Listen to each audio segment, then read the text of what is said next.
이재명 죽이기는 김대중 죽이기, 노무현 죽이기를 닮았다. 집권욕에 눈이 어두워 자신의 사조직, 민주연합집행부의 복학생을 흡수, 학원 조직에 연결시켜 서울대, 전남대 등의 총학생회장 선거자금 또는 데모자금을 지급, 학생시와 민중봉기가 이루어지도록 지원, 광주 사태가 악화되자 호남 출신의 재경 폭력배 40여 명을 광주로 보내 조직적으로 폭력 시위를 배후에서 조종했다. 1980년 7월 4일 전두환 신군부 계엄사가 발표한 김대중 내란 음모 사건의 주요 발표 내용입니다. 전두환 신군부는 이 조작을 근거로 김대중을 사형 선고하고 정적 제거, 김대중 죽이기를 노골화했습니다.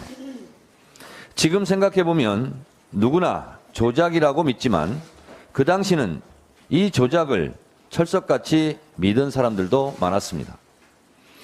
김대중의 실현과 고초는 이뿐만이 아니라 박정희 정권 때는 동경 납치 사건으로 바다에 수장될 뻔했습니다. 대통령이 될 때까지 용공 빨갱이 딱지로 고생했습니다.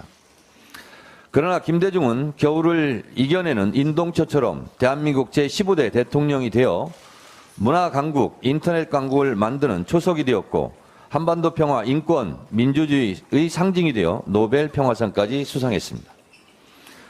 노무현 대통령의 실현도 이에 못지않습니다.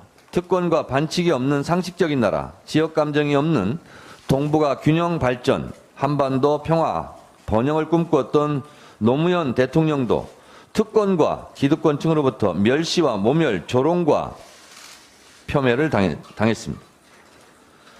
홍수가 나도 가뭄이 와도 노무현 탓이었고 심지어 골프공이 안 맞아도 노무현 탓이라고 할 만큼 노무현 죽이기가 국민 스포츠처럼 만연하기도 했습니다.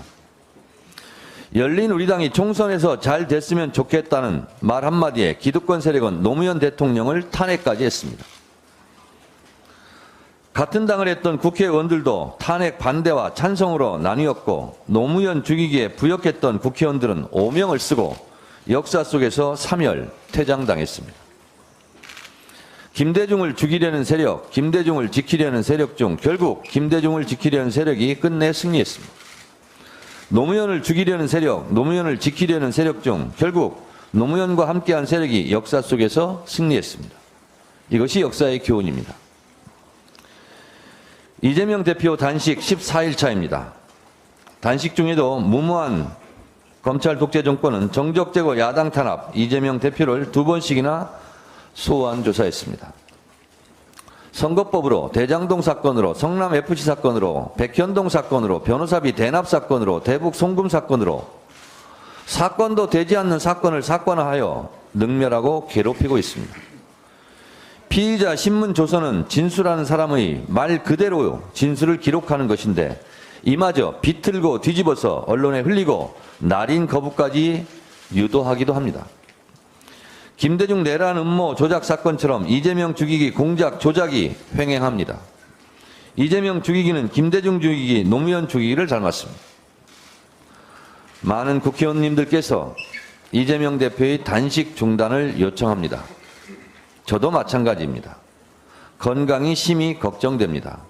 하루빨리 단식을 멈추길 바랍니다. 그런데 말입니다. 단식 중단 요청도 중요하지만 왜 단식 투쟁을 할 수밖에 없었는가? 이 부분이 더 중요합니다. 윤석열 정권의 폭정과 정적 제거, 야당 탄압에 대해 어떻게 대차게 어깨 걸고 싸울 것인가? 이것이 문제입니다. 김대중 죽이기에 맞서 김대중과 함께 똘똘 뭉쳐 싸웠듯이 노무현 죽이기를 할 때 노무현과 함께 똘똘 뭉쳐 싸웠듯이 이재명 죽이기에 맞서 민주당부터 이재명 대표를 중심으로 똘똘 뭉쳐 싸우는 것이 급선무입니다. 뭉치면 살고 흩어지면 죽는다고 했습니다. 민주당이 똘똘 뭉쳐 무도한 윤석열 검찰 독재 정권과 맞서서 민주주의를 지켜내고 이재명을 지켜냅시다. 민주당 첫째도 단결, 둘째도 단결, 단결해서 고통받는 대한민국을 살려냅시다. 역사를 믿고 국민만 바라보고 견눈질하지 않고 뚜벅뚜벅 앞으로 갑시다. 끝내 우리 승리하리라.